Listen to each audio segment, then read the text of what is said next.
A few years back, I was working overnight security in a 25-story high-rise apartment building here in Chicago. One of the things we had to do every night as part of our duties was switch over the security camera computer tapes so all the footage could be backed up onto the building's main server. If there's any tech nerds reading that, and I got it wrong, please don't crucify me. I'm just a lowly security guard. Anyways, I had the tapes in hand. I'm walking down the corridor towards the elevator, and it had been a particularly tiring shift.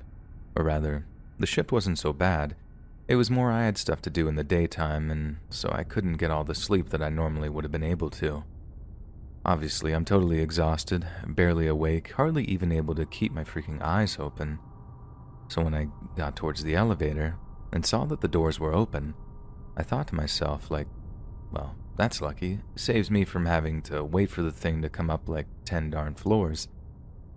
But as I got closer, I realized that there was no elevator waiting for me. It was just an open, empty elevator shaft. I'm not particularly scared of heights or anything. I mean, I have a cousin who used to get woozy at the top of playground slides when we were kids, and they would have straight up died if they'd saw what I saw. But Jesus Christ on a stolen bike, man. I swear I felt my heart trying to smash its way out of my chest when I saw how far down that thing went. I swear, man, if I'd have been in a little more of a hurry, if I'd have been just a smidge more exhausted than I already was, heck, even if I needed to use the bathroom or something, I actually might not be here writing this. I'd have fallen like 10 whole stories before turning into a human pancake on the top of the elevator, and even worse, I might not have been discovered until people started to smell something gross or blood seep through the cracks in the ceiling hatch or whatever.